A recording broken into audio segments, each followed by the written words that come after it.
Okay, guys, we're going to start today looking at Einstein's famous E equals mc squared and discussing that in regards to the Big Bang.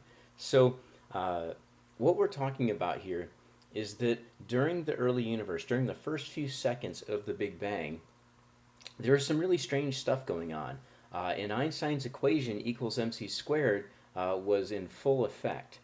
In other words, what was going on is that photons were transforming themselves into matter and vice versa. So matter was becoming energy and energy was becoming matter in respects to Einstein's famous equation there.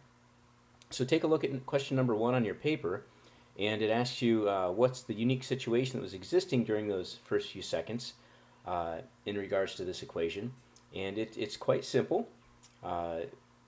Photons were becoming matter, and matter was becoming photons.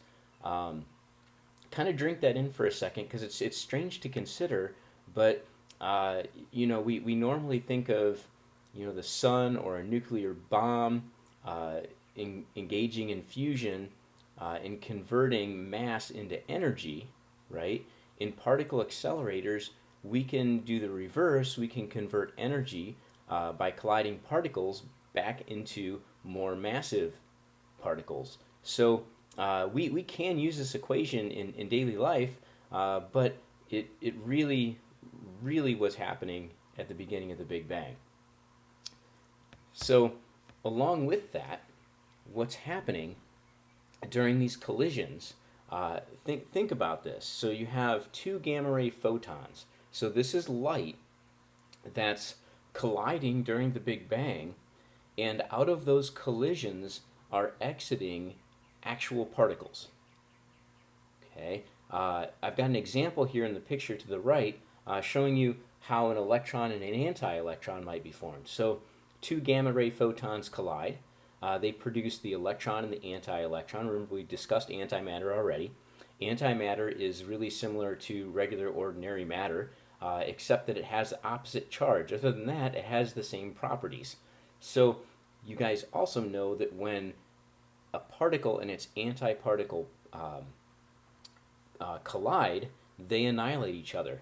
And during that annihilation, guess what? They give off photons. So light becoming particles, particles becoming light, that's exactly what's going on here in the Big Bang, the early times. So that's the answer to question number 2. What was created from the collision of high energy gamma rays in the early universe? Particles were created. And not just electrons and anti-electrons, but protons, antiprotons, neutrons, antineutrons, all those things are being created during the early moments of the Big Bang. And of course annihilating each other. So if you're wondering, how do you get a proton versus an electron out of all this mess, what's actually happening is the photons that collide, they have to have a total energy that's greater than twice the mass energy of the particle, like twice the mass energy of an electron. So what that is it's the electron's mass times the speed of light squared. And that's essentially the energy they need to have to create an electron. And then the same thing holds for both a proton and a neutron. Okay, so let's kind of move on. This will become important here in a second because we're going to discuss this antimatter business.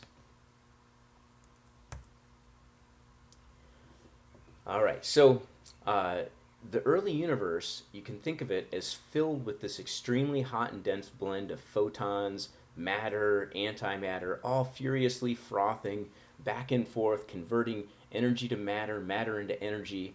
And to date, physicists have been able to push back our knowledge of the formation of the universe all the way to 1/10 billionth of a second after the Big Bang. Consider that. We know physics from 1/10 billionth of a second after the Big Bang forward. Like very, very well. We create those energies, those temperatures inside of our particle accelerators, and we can actually study the physics. To study the Big Bang closer to the beginning of time than 1/10 billionth of a second after the Big Bang, we would need a particle accelerator that would probably be much larger than the Earth itself. So we're not likely to create the energies that are required to actually do experiments, but we understand things quite well up to a point. and the Big Bang Theory, of course, checks out. So the answer to question number 3 there, how long has the time that's elapsed since the Big Bang, since have physicists been able to simulate the temperatures that existed, that would, of course, be 1/10 billionth, 10 to the negative 10 of a second. That is a very, very quick amount of time right there.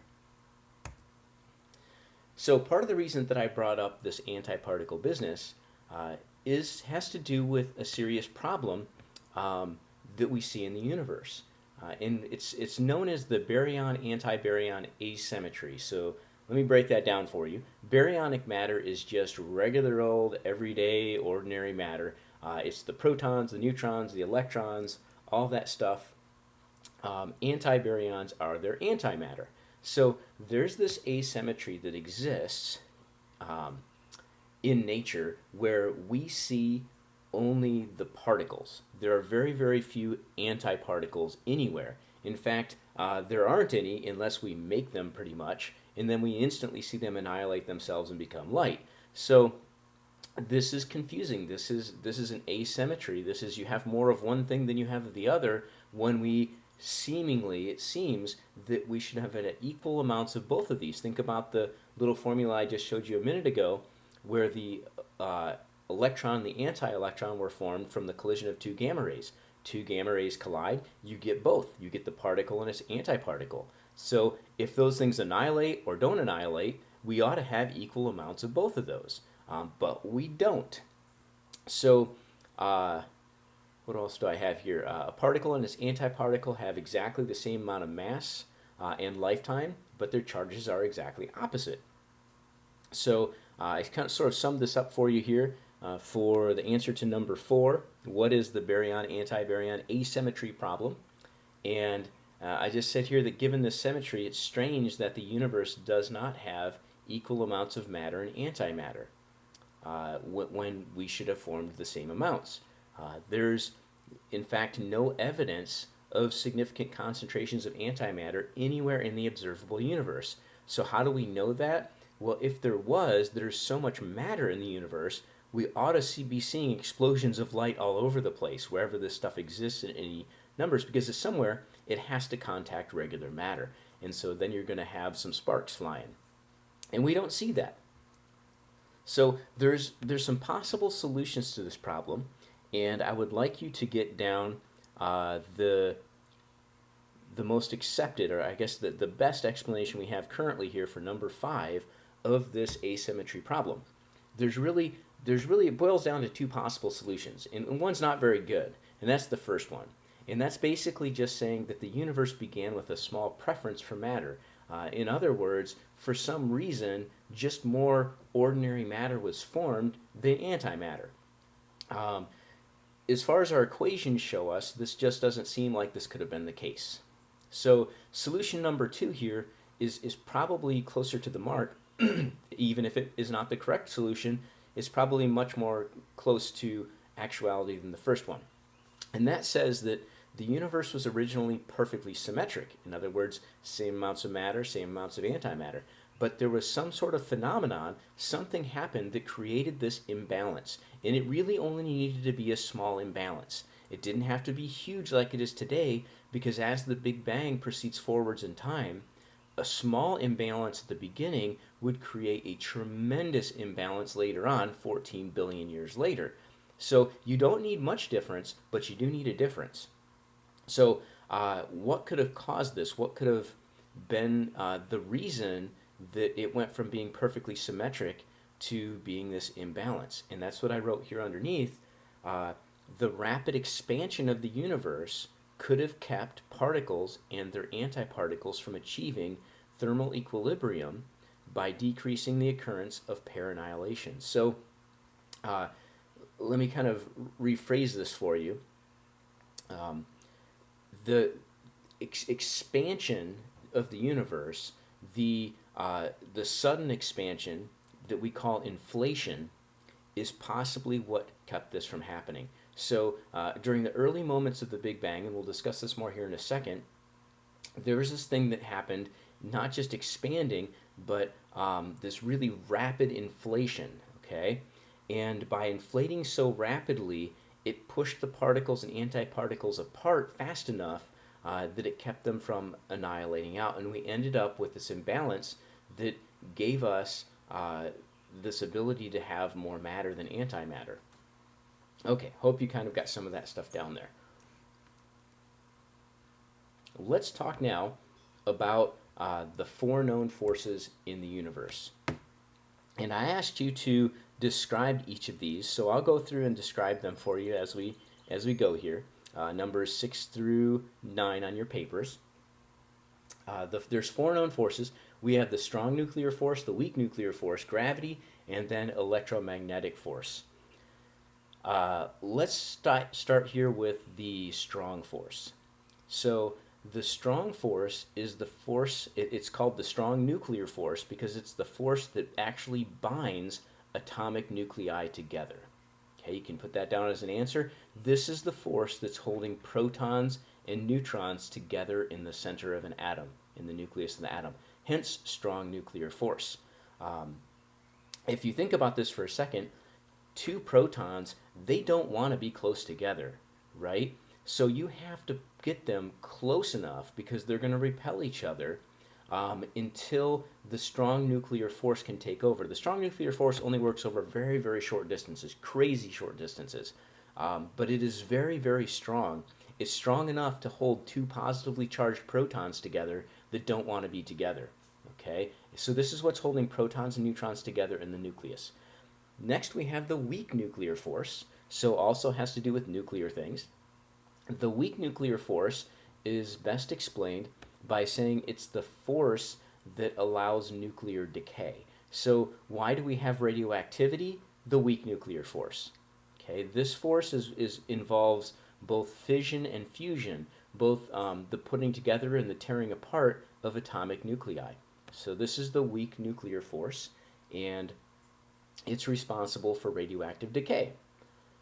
Next up, we have the gravitational force. So gravitational force is the force that is exerted between any 2 particles that have mass. So this force acts on particles that have mass. Anything in the universe that has mass feels gravity. Okay? Gravity is also, as we're going to find out here, the weakest of all the forces. It's weaker than any other force up there. And that is a very strange thing and definitely requires an explanation from physics. Lastly, we have electromagnetism. The electromagnetic force is actually a combination of 2 different forces. It's the combination of the electric force and the magnetic force. So those 2 things are combined into one theory, and it is known as electromagnetism. So just what is that? This is the force that deals with charges. Okay, electromagnetism deals with positives and negatives. Any charged particle feels electromagnetism. So you can think of this in terms of magnets. There's a positive and a negative end on the magnet. Those 2 forces will feel another magnet's positive or negative charge. The same thing holds for electricity in the walls, in the outlets, in the wires inside of our houses. Electrons flow down the wire, right, because of the attraction to a positive charge. So that's why electrons move, because they are charged. So any particle that has a charge is going to feel electromagnetism. Okay, notice the other forces there that are up there, they don't have any charges involved with them like that. They don't have a positive and negative pole, if you will, that is controlling how they interact, right? So they're quite different in a lot of ways than electromagnetism. Okay, in the picture here, I've got the relative strengths of the forces there, and I mentioned this earlier for you. Look at how just doggone weak gravity is. There's not a scale there for force, but it's at the very, very, very bottom. It is incredibly many orders of magnitude less strong than any of the other forces. And we're going to talk about this diagram here and again in just a moment, but just kind of trace it back there. We've got electromagnetism on there, a weak force, the electroweak force. Think about what that might be for a second. A strong force, a gut force, super force, and then gravity way down there at the bottom. Notice also the bottom of the graph there, the x-axis is temperature in kelvins. Notice which way the temperature is increasing. So it's increasing to the right, which means that moving to the right, also the time axis at the top there, is getting closer and closer to the Big Bang, okay, to the initial moments of the Big Bang. So we're rewinding time by going from left to right on this graph. Okay, we'll kind of dive back in here in a second to that. Quick question for you. Which of those four forces we just talked about actually keeps you from sinking to the center of the Earth? Think about this for a second. Think about what your answer is. Okay. It's the same question could be asked in, if I lean on a table, what keeps me from just falling right through the table? An atom is mostly empty space. Why can't I just push my finger through a table? Well, the answer, and the answer as well to number 10, is electromagnetism, right? You're attracted to the Earth through gravity, right? But the force that actually stops you from being pushing right into the Earth is electromagnetism.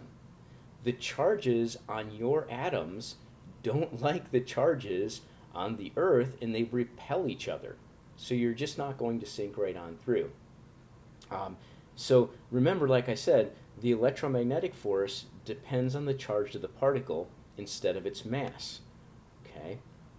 So let's discuss this here for a second. We just answered number 10 there. Let's discuss this in terms of number 11. Okay? If the electromagnetic force is so much stronger than gravity, I mean many, many times stronger than gravity, then why is the motion of the planets governed by gravity and not electromagnetism? Think about that for a second. Okay? So remember, like I just said, the electromagnetic force is charge-based. It depends on the positive and negative charges of things, not on mass. So because we have such a large planet, right, the electromagnetic charge can kind of cancel itself out in many ways. You have lots of positive and negative charges together. You're not going to have an overall net positive or negative charge that could interact with something. So we have that effect going on.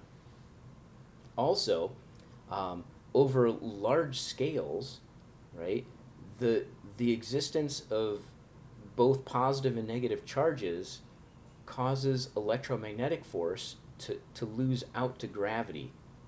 So gravity becomes dominant here because you can keep adding mass and always get more gravity. In other words, gravity increases the more stuff you put together. In order to increase electromagnetism, you have to make the stuff you have all the same charge, right? So gravity always gets stronger as you add more mass. We can answer this question really simply here for number 11. Gravity always gets stronger the more mass you have. Electromagnetism doesn't get stronger unless things are all the same charge. There we go. Let's take a look here at number 12. Okay. We'll look back here at the graph that I gave you. Here's the four forces again, and let's explain this a little bit better in terms of what physicists think the four known forces were like at the beginning of the universe. So that's the answer to number 12 here. Moving backwards through time, notice that electromagnetism and the weak force kind of branch together on the tree as you go to the right. What that's showing you is that they're actually the same force, and we actually have a theory called electroweak theory, which brings together both of those and combines them and explains them as a single force. Now notice also that we're increasing temperature. So why is electromagnetism and the weak force not the same thing today? Because it's not hot enough. If we move backwards in time and things heat up, they become the electroweak force. We've shown that very, very clearly through physics. Now if we keep going backwards in time, both the electroweak force, which is electromagnetism and the weak force, combine with the strong force to create what we call a gut, which stands for Grand Unified Theory. So that will be the answer here to number 13 here in just a second. I'll say it again for you here in a minute because we're not done with this one. So those two things combine to form a single force. If we keep pushing back further, physicists believe that gravity also combines with those other forces into one superforce. So to answer the question, what do physicists think the four known forces were like at the beginning of the universe? They think that they truly were all the same force. Okay? At the high temperatures of the early universe, they weren't distinct forces. They were the same single fundamental force. Now, in terms of math and in terms of physics and in terms of just the overall beauty of our theories, it is really a stunning thing. It's a beautiful thing to see that all the forces aren't really separate things at all. They're all the same thing. And at different temperatures, you see different forces, different aspects of that same original superforce at the beginning of time. So putting all these things together has become one of the major attempts of modern physics and modern astrophysics. So let's move on here to what a gut is. All a gut is, well, here's my picture of electromagnetism. So these two things combine into the electroweak force, and then the gut force, which, to answer question 13, stands for Grand Unified Theory. So that's pretty lofty. It's a theory that's unifying the strong, the weak, and electromagnetism into one force. If you're paying attention there, I left off one of the forces, didn't I? Because it's not part of gut. Gut only unifies those three forces, the weak, the electromagnetic, and the strong force. And we do have a lot of different guts right now. It's kind of fun saying that. We have theories that do that quite well, and they work out mathematically, and we use them in modern physics. So we're fairly certain that this is definitely the case, that all these forces are really the same thing. So why not gravity? Why isn't gravity part of this? So gravity, we do think it's part of this, right? In fact, that if we can ever put it together, we will have what we call a theory of everything. So the answer to number 14 here, a theory of everything, what it is, it's a theory that unifies not only those forces in the gut force, but also adds in gravity. You might have heard that before, that one of our biggest problems in modern astrophysics is that we don't know how gravity fits in with the other forces. It's just so doggone different. It's so much weaker than the other forces. It's a very strange thing. So what are some potential candidates to a theory of everything? I listed a couple here. There's many. We have superstring theory. There's another theory known as supersymmetry. There's also something called supergravity. Out of all of these theories right now, superstring theory is probably the most interesting, I think. Has probably the greatest potential to come up with a possible theory here that actually works out. All of them have many faults, primarily the fact that you can't really test any of these things because they don't make predictions that we could test. We don't have particle accelerators. Like I said, they need to be the size of the Earth to create the temperatures, to create the forces that were going on during the earliest moments of the Big Bang. So testing them has proven to be very difficult. The hope is that eventually some of these theories will develop predictions that we can test, so we can start to rule some of them out. And there's a lot of potential there, especially among superstring theory, which we'll talk more about later on. Anything else I want to say here? I think that's about it. It's a very exciting time in physics, the attempt to unify all of these forces. And maybe, and honestly people have said this, maybe that all those forces don't actually quite unify. But if we want to have a theory of everything, even if all the forces don't unify, we still have to have a theory that explains all of them to a degree that we can use it to predict things. So that's the ultimate goal, if you will, of physics. Okay, so if you're looking at this picture here, the separation of those forces, it took place in the universe when the universe was about 1/10 billionth of a second old. So all this stuff happens really, really fast in the early universe. Moving forward here, we're going to take a quick little trip through the earliest moments of the Big Bang. This is a sort of a popular picture to describe what's going on. Remember, the Big Bang didn't happen somewhere in space. It is space. It is you. You are the Big Bang. It is all around us. It's in us. It is us. The particles that make you up are part of the Big Bang itself. But if we try to make sort of a picture of that, well, it's difficult to make a picture of something that you're inside of, right? Especially when there's not an outside. So you end up with something kind of funny, this cone-shaped sort of diagram here. We've got the Big Bang somewhere off in the distance, even we know that's not correct. And then at about 380,000 years ago, things cool enough to where the cosmic microwave background radiation is visible. And that's that funny speckled stuff there on the surface of the cone. And it's permeating the entire universe. It's not just in one location, it's everywhere.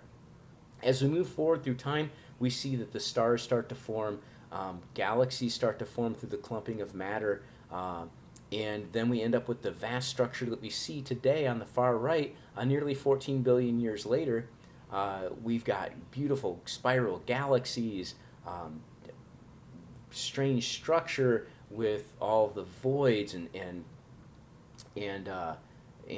channels of galaxies all connected together in these giant filaments, right?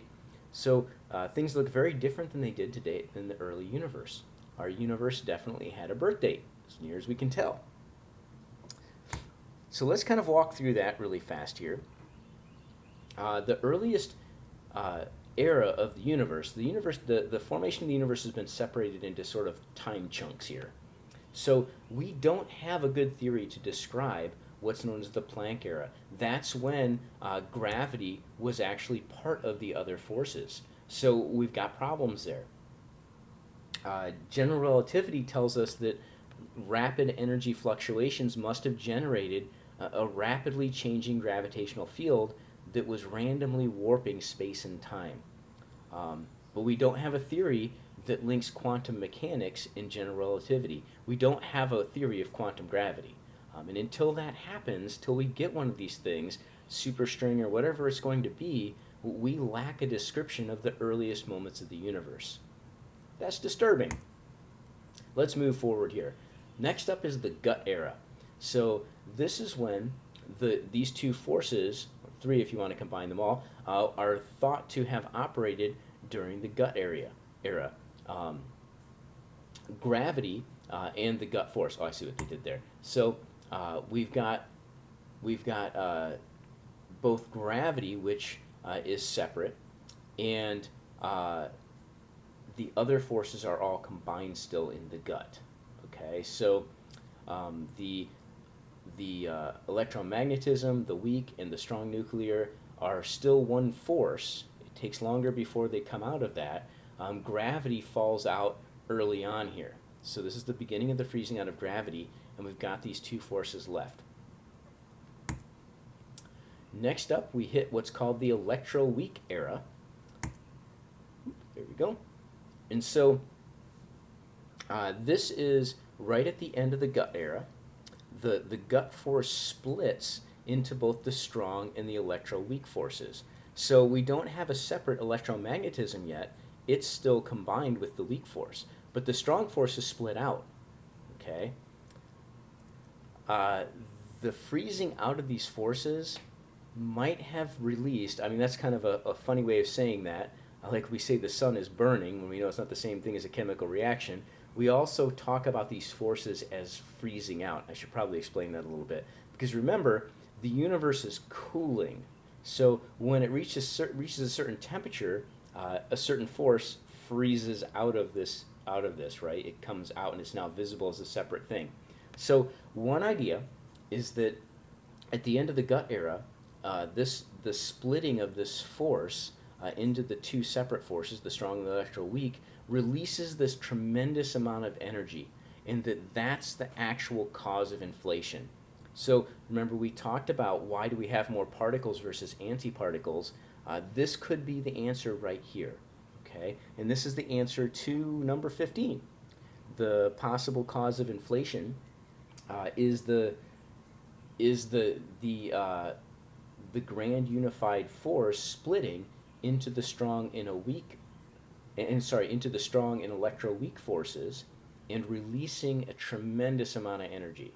So something powered that inflation, and our search for that has brought us to these forces forming, right? These forces freezing out. That's one possibility, and it explains a lot of pieces to this very nicely.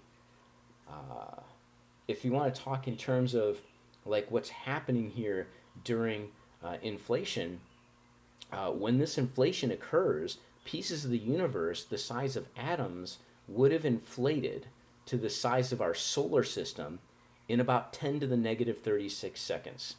Like, think about how quick, like, the whole universe is, yes, is expanding since the beginning, but all of a sudden it experiences this really, really rapid inflation. And things that go from the size of atoms to the size of solar systems in fractions and fractions of a second. At this time, the universe is just seething with a soup of particles and antiparticles and energy. It's all happening very, very quickly. Let's move on from the electroweak. And some time goes by here. All that happened very quick.